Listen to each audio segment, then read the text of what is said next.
Em um cenário bem diferente do visto no Brasil, as acusações de corrupção surgidas da Operação Lava Jato no Peru não parecem ter afetado de forma contundente a economia do país, uma das que mais crescem na América Latina.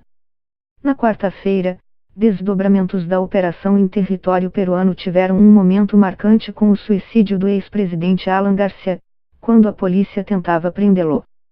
Ele era acusado de receber propina da empreiteira Odebrecht durante seu segundo mandato, entre 2006 e 2011, o que Garcia negava. No entanto, mesmo com as complicações políticas trazidas pela Lava Jato desde o início de 2017, quando ela se expandiu para países vizinhos e que levaram a acusações de corrupção contra 4 ex-presidentes do país, no ano passado, a economia do país cresceu 4%, segundo o Banco Central local. Para 2019, o Fundo Monetário Internacional, FMI, estima uma expansão de 3,9%, ficando atrás na América Latina só da Bolívia, seu vizinho, com crescimento estimado de 4%. Já a Comissão Econômica para a América Latina e Caribe, CEPAL, prevê um crescimento de 3,6% neste ano. De qualquer forma, o índice é muito acima do 1,3% previsto para a região e do tímido 1,8% estimado para o Brasil. Os números mostram que a economia peruana não saiu dos trilhos, mesmo com seus últimos 4 ex-presidentes envolvidos em ramificações locais dos escândalos envolvendo obras públicas, campanhas políticas e propinas que ocorreram no Brasil. Além de Alan Garcia, 1949-2019, que governou o país 2 vezes, 1985-1990, e 2006-2011, os ex-presidentes Alejandro Toledo, 2001-2006, Ollanta Humala, 2011-2016, e Pedro Pablo Kuczynski, 2016-2018, respondem judicialmente a processos decorrentes das investigações da Lava Jato.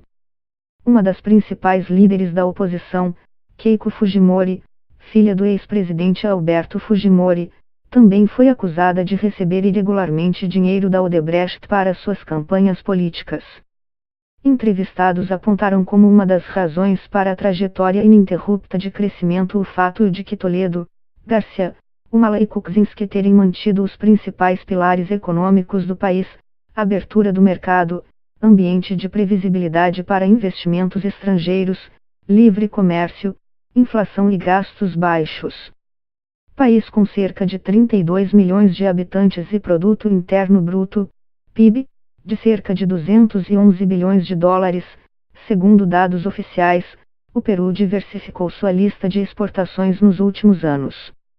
Além do seu histórico setor da mineração, passou a exportar ouro, incrementado por empresas chinesas instaladas em seu território, e produtos do ramo agroindustrial. O Peru é hoje um dos maiores exportadores mundiais de abacate, aspargos e uvas. Há quem diga que o problema é que estamos dependentes demais do mercado asiático, para onde são enviadas 47% das exportações do país. Sendo que somente cerca de 30% deste total vão para a China. Mas também é verdade que nestes 20 anos, passamos a exportar para outros mercados como o europeu, por exemplo. A economia peruana ganhou diversidade nesses anos de estabilidade, explicou o economista Carlos Aquino, da Universidade de São Marcos, de Lima. Segundo ele, ao contrário da Venezuela, que depende do petróleo, e do México, que se apoia no EUA para suas exportações, a economia peruana diversificou sua produção e mercados. O setor de obras públicas não chega sequer a 3% do produto interno bruto, PIB, peruano, e este é um dos motivos para que a economia continue crescendo, mesmo que menos do que poderia alcançar se não fosse a Lava Jato. Uma fonte do governo observou que as obras afetadas pela operação seriam fundamentais para melhorar a fraca infraestrutura do país. Com mais estradas e portos, o país poderia ampliar suas exportações, observou. Foram gerados empregos, mas em estradas pouco usadas, por exemplo.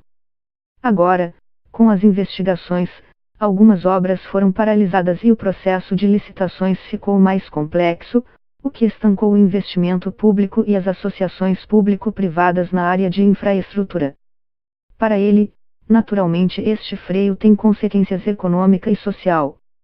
Ele explica, um ponto a menos no Produto Interno Bruto, PIB, como resultado deste freio nas obras públicas, significa menos emprego e menor arrecadação fiscal para programas sociais, por exemplo. Apesar do crescimento, o Peru enfrenta problemas profundos, que vão além da falta de infraestrutura, como altos índices de pobreza e de informalidade, apesar do ambiente propício para investimentos e as taxas baixas de inflação e de juros. Em 2004, o índice de pobreza era de 58,7% no país, segundo dados oficiais do Instituto Nacional de Estatística e Informática, INR. No ano passado, 2018, este índice era de 21,7%, muito mais baixo que em 2004, porém acima dos 20,7% de 2016, o que gerou preocupação em setores públicos do país. Outro desafio permanente para os peruanos é o mercado de trabalho informal. Em 2004, a informalidade chegava a 80%. No ano passado, estava em 65%, ainda de acordo com dados oficiais. A informalidade vinha caindo todos os anos desde 2004. A má notícia é que parou de cair em 2018, disse ao jornal El Comercio, de Lima, o economista Elmer Cuba, da consultoria Macroconsult. Entre as obras da Odebrecht citadas em casos de corrupção no Peru está a Rodovia Interoceânica Sul, que liga o país ao Brasil e foi concluída em 2010. O presidente da Odebrecht, Marcelo Odebrecht, revelou ter pago propinas para conseguir os contratos deste projeto durante o governo do ex-presidente Toledo, segundo a imprensa local. Toledo mora nos Estados Unidos, e em maio do ano passado, o Peru apresentou ao ZEUA um pedido de extradição do ex-presidente. Além da Interoceânica e do metrô de Lima, cujas acusações envolviam o ex-presidente Alan Garcia, a Odebrecht tem em torno de 20 obras públicas em todo o país, segundo fontes do governo peruano. A lista inclui o gasoduto de Casemira e o porto petroquímico, obras que ficaram congeladas depois do início das investigações contra a empresa. Procurada, a Odebrecht não respondeu aos contatos da reportagem para esclarecer que obras possui no país e quais estariam paralisadas ou foram modificadas após as investigações. Em fevereiro deste ano, a empreiteira assinou um acordo de colaboração com os promotores da Lava Jato no país, no qual se comprometeu a fornecer informações e pagar uma indenização de cerca de $230 milhões.